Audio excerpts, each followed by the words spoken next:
can't believe it, Vicky. I can't believe they posted this. It's a disrespect to what they're doing. I can't believe it. I'm going to sue them. I swear I'm going to sue them. This never happened. Hey, it's my birthday. Great gift, dude. Monday, June 7th of the year 99 was a dark day for Mexico. Paco Stanley, the renowned actor, comedian, and host, had been murdered outside the El Charco de las Ranas restaurant in Mexico City. The investigation of the crime caused many controversies and rumors about the possible culprits. However, as we already know, the truth was not clearly elucidated, nor were the real culprits found. More than 2 decades after Paco's event, all those involved have resurfaced due to the premiere of the series Who Killed Him. The story, as you can imagine, has been an immediate smashing success on the platform, sparking new interest in the life and loss of the host. Everyone still remembers those who were pointed out as the possible culprits, and one of them was Paola Durante, who gained fame after participating as a dancer in Paco Stanley's show One After Another. But the model not only stood out for her charisma and blonde hair, she also made headlines at the time after being pointed out as a suspect in the host's murder, along with another member of the show, Mario Besares, whom we have already talked about before. You can find 2 previous videos on my YouTube channel if you haven't seen them. But did Paola Durante really have anything to do with it?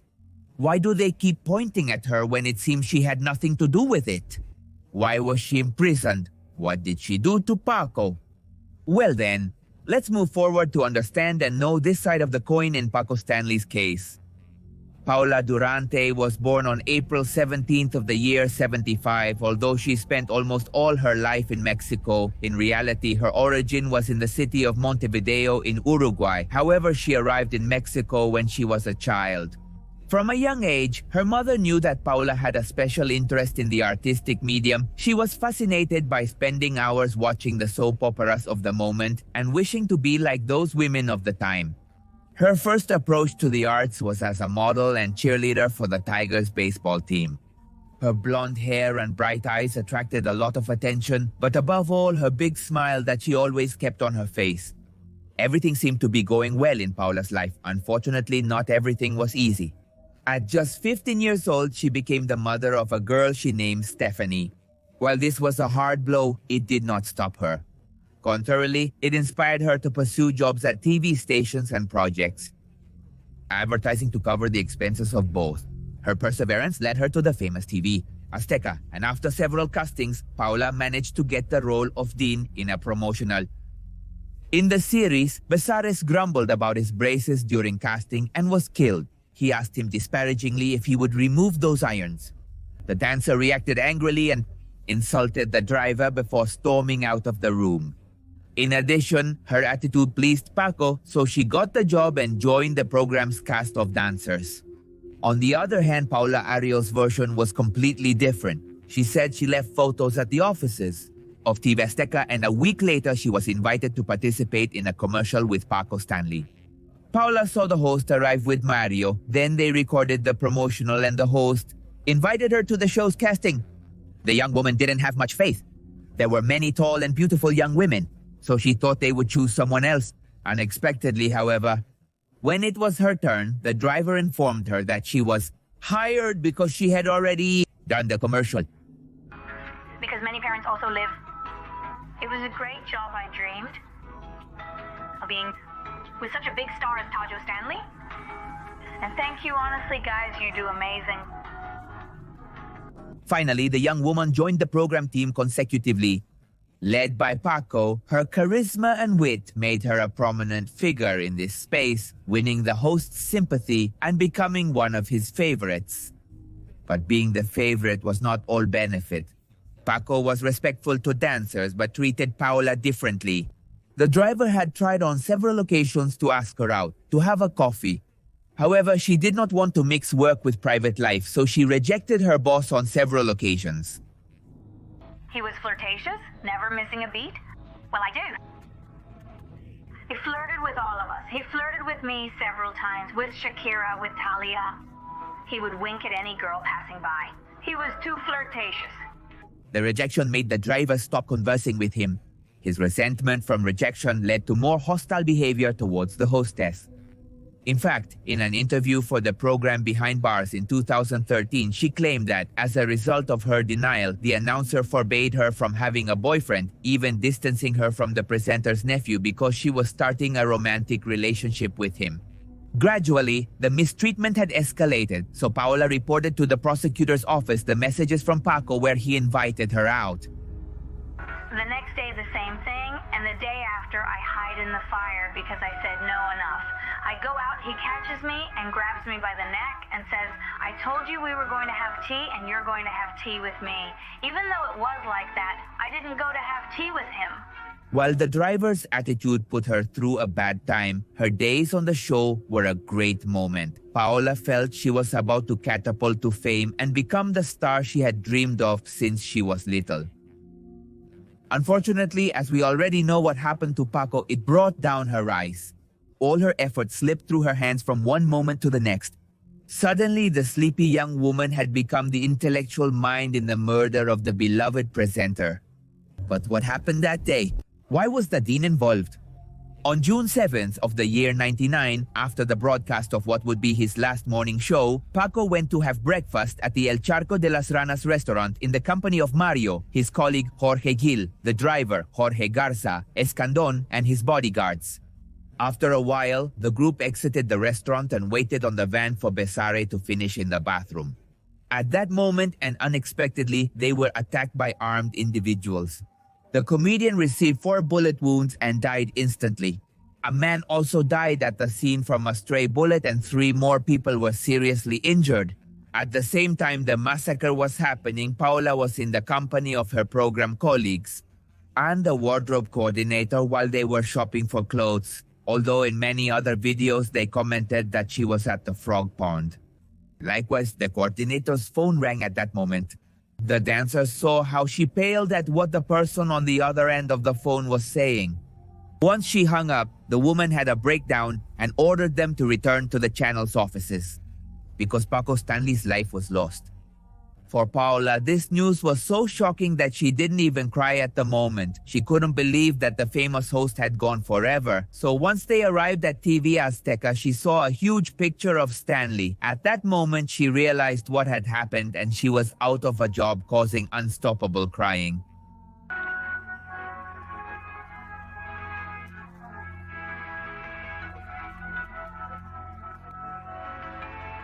I lost my job.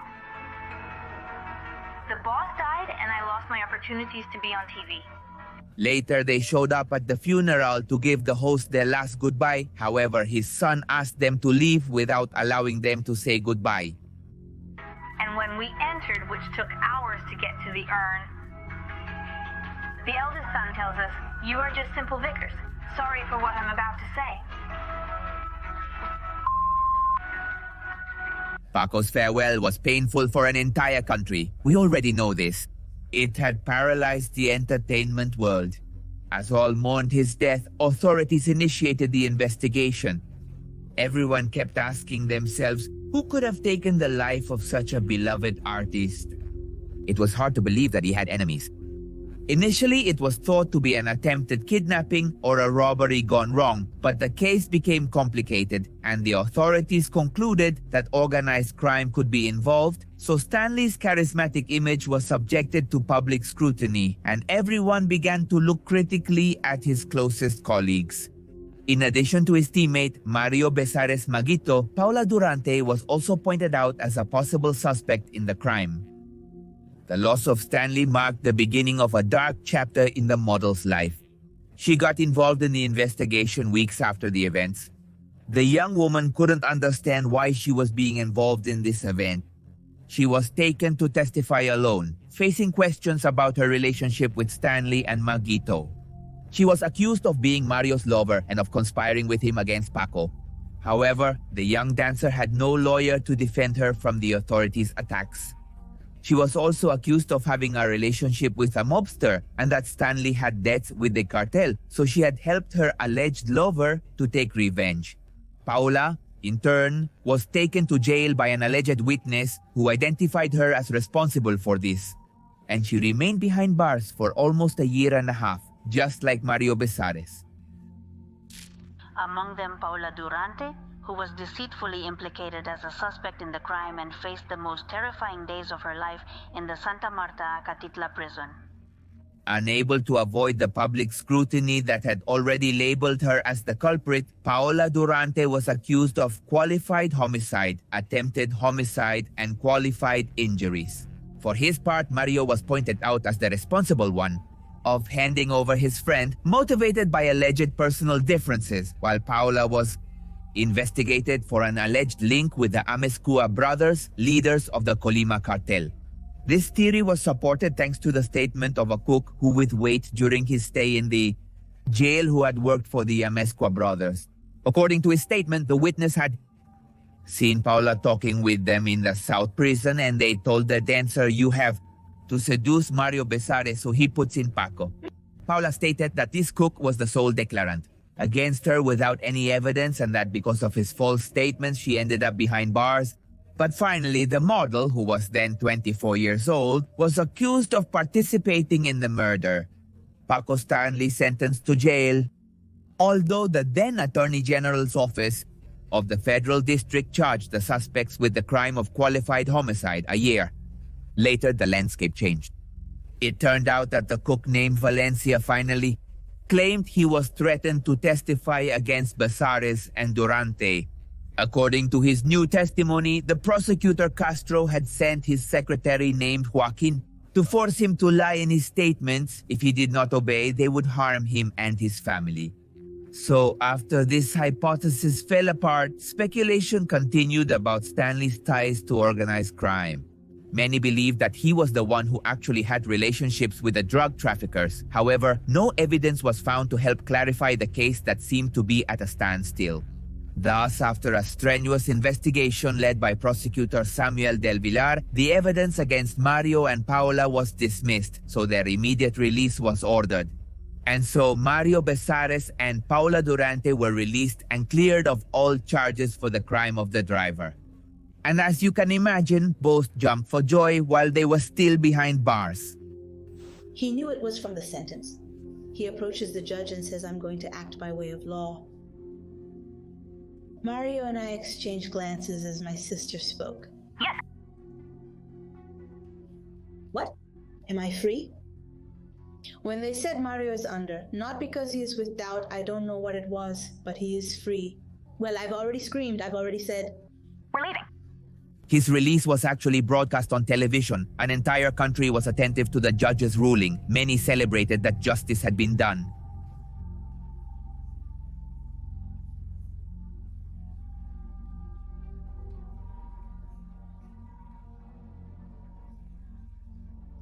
Finally, as I tell you, the dancer regained her freedom. However, the damage that this unfounded accusation caused tarnished her image, Was ruined. which made it difficult for her to find a job as the public continued to question her alleged complicity in the case. Her captivity wasn't only her suffering. Her daughter Fanny was a collateral victim of such injustice. She not only had to endure the looks and rumors about her, but also the ghosts of her past in jail, and her stay behind bars had not been pleasant at all.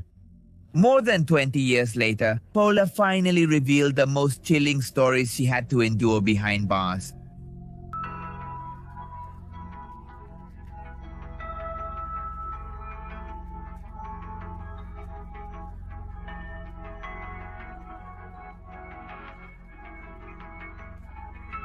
Paola revealed several things that no one knew.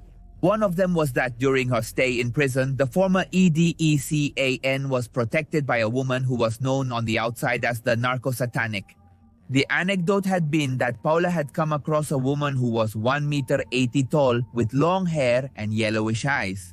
The woman approached her and asked, "What's up? I'm Sarah Aldrete, your godmother, and I'll protect you." This woman identified herself as the narco-satanic. Then she took her to all the bedrooms so she could get to know the prison. This girl would knock on the doors and say, "I am her godmother," so that everyone knew not to mess with Paola. The renowned woman who defended her remains incarcerated to this day. But that's another story that you can find a video of this woman or of the narco-satanics on my channel as well.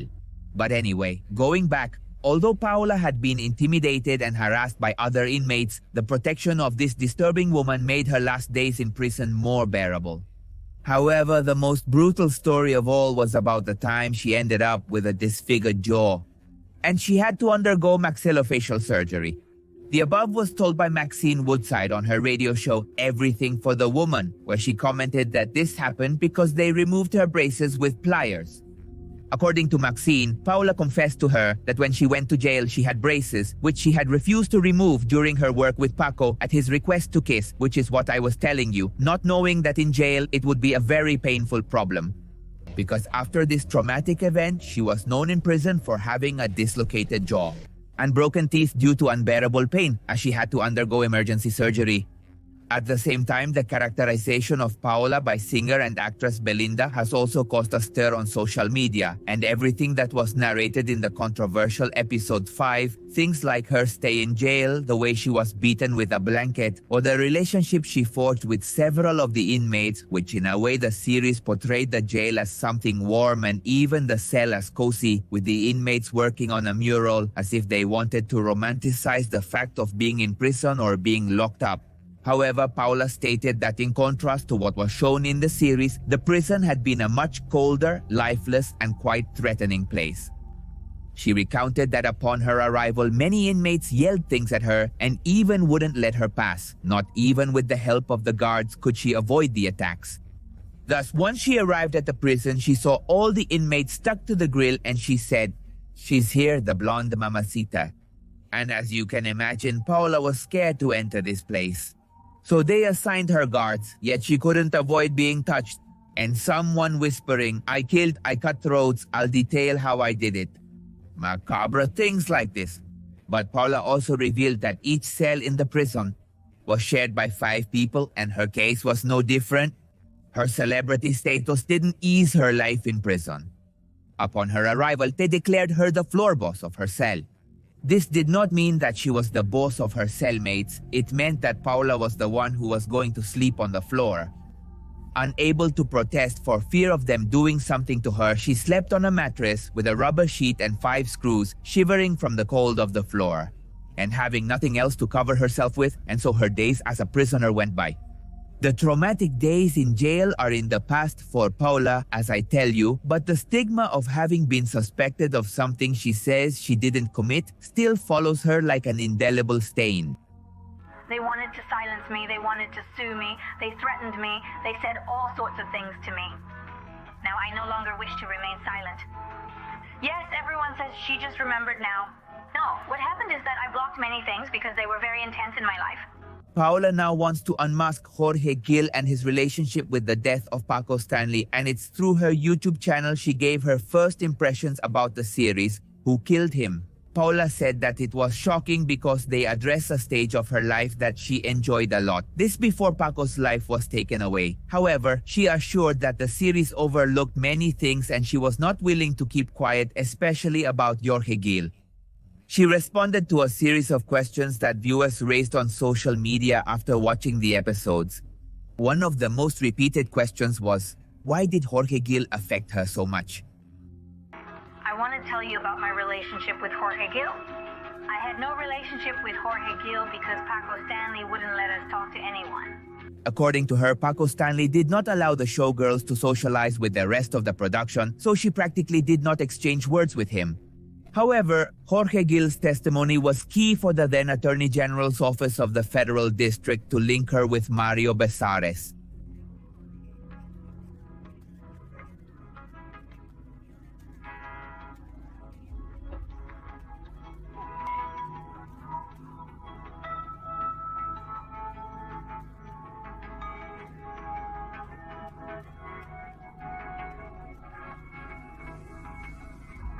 What did you see? Jorge, did you see anything? Please, I'm leaving you my card. If you saw something, please tell me. I never had that relationship with Gil at any point. I never told him anything. Paola assured that there was an enmity between Jorge and Mario. She said Jorge threatened him during a 24-hour hearing without bathroom breaks. Sometimes they ate, sometimes they didn't. That day, she and Mario were on the other side of the bars when the man approached.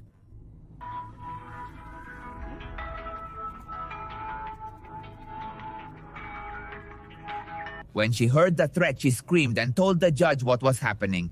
However, she was ignored. Mario retorted, saying, "Yes, hiding behind the bar, how easy." The dancer recently shared about her unfortunate encounter with Jorge, who is currently facing health challenges. So he has to use a wheelchair. In fact, at an event, Paola locked eyes with Jorge, then this man made a scene to have her removed, which ultimately led to her being thrown out of the event because according to him, she didn't deserve to be there. Paola was obviously taken aback by her ex-partner's behavior, so she tried to acquire his book, My Truth. However, she admitted that she ultimately didn't get it due to its high price. Paola not only lashed out at Jorge, the former dean revealed that prior to being imprisoned, Paco's nephew, with whom she had a romantic relationship, turned his back on her and broke off their relationship, so she did not have his support and testimony during the criminal process, which could have helped her avoid jail. In turn, when the dancer found out about the accusations against her, she called the host's nephew and told him what was happening, to which the man hung up the phone, blocked her, and turned his back on her. He never contacted or supported me again. Had he backed me, perhaps I wouldn't have reached Harvard. But do you know why he blocked me? Do you know why? Why? Oh, you're very attentive. Because he was dating my cousin's best friend. After his confessions following years of silence, reactions on social media were immediate and netizens sent messages of support showing that they were on his side. Currently, Paola Durante has preferred to stay away from the media. However, she has used her experiences to make known her version of what happened.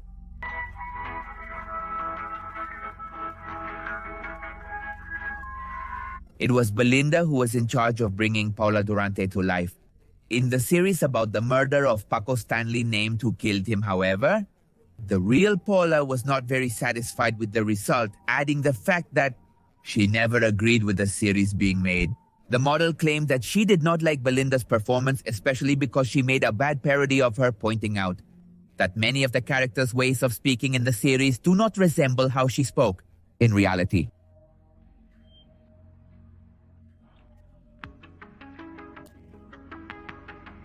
Initially, I felt like a 4-year-old. I didn't talk that way.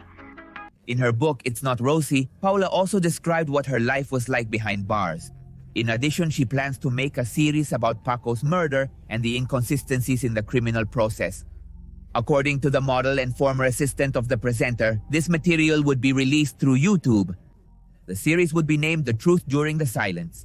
The former dancer wants to reveal the omitted truths in the case, as she is convinced that her statements were not taken into account by the media, something that deeply harmed her. Paola has filed a lawsuit against Prime Video Mexico and the producer of the series Who Killed Him. The lawsuit accuses the production of re-victimizing Durante and indirectly inciting hatred in its audience so that she is attacked, denigrated, as well as the object of insult. Paola also maintains that the series presents inaccurate and harmful information that affects her reputation, her dignity, her image, and professional career. Likewise, she believes that it is misleading the audience. Neither Prime Video nor the series producer have so far issued an official statement in response to this claim. Paola managed to rebuild her life by doing. Currently, she cherishes her family and attempts to forget her dark past, hoping that she finally gets the media rest she deserves and stops being accused of a crime not committed. But the question is, what do you think? Did Paola Durante really have something to do with the driver's death, or was she just the scapegoat of very powerful people who are still at large? Leave it in the comments.